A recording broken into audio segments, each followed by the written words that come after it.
Welcome to WCrypto. Hello, my friends. Welcome back to WCrypto. In today's video, we are looking at Bitcoin's final pullback and why this could be a major opportunity despite recent caution signals from indicators about the global trend. I will walk you through the trends with timing and data.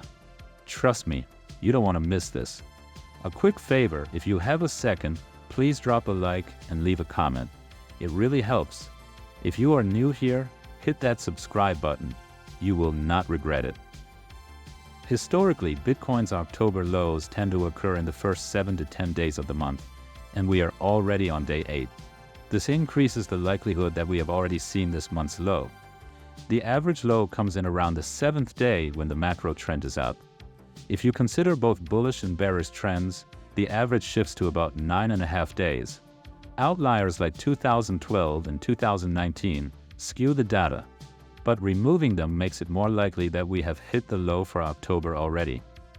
Historically, October highs occur between the 3rd and 4th week, around the 23rd or 24th. So if you were wondering when the next rally could happen, keep an eye on that time frame. For green Octobers, Bitcoin averages a gain of about 29%. If it is a red October, the average loss is 6%. So far, 9 out of 11 past Octobers have been positive, suggesting strong odds for a rally. Looking at the charts, Tuesdays have been the most bearish day of the week in 2024, with over 57% closing negatively. If Bitcoin pulls back today, expect it to potentially retest last week's lows around 60,300. However, if Bitcoin manages to close above the 21 EMA, which is 62,500 today, we could be looking at a different story. That would signal a strong upward move in the short term. Let us talk Q4.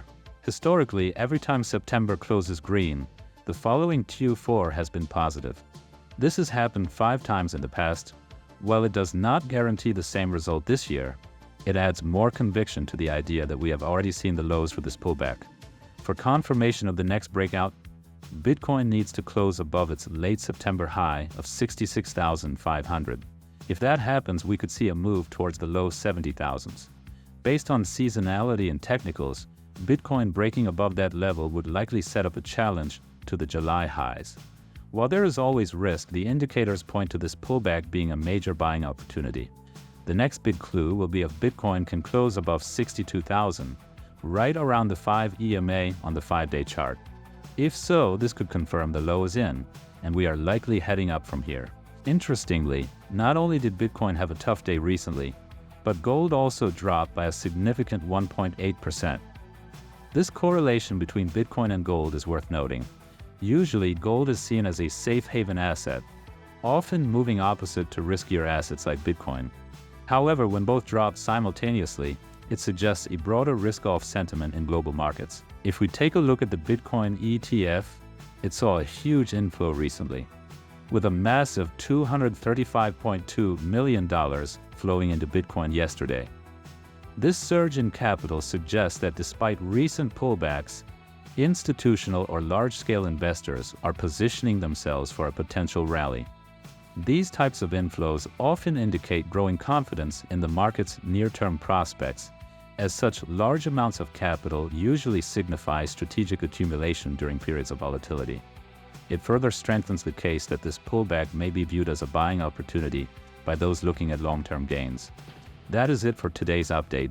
Do not forget to subscribe and hit the bell for more insights like this. And see you in the next one.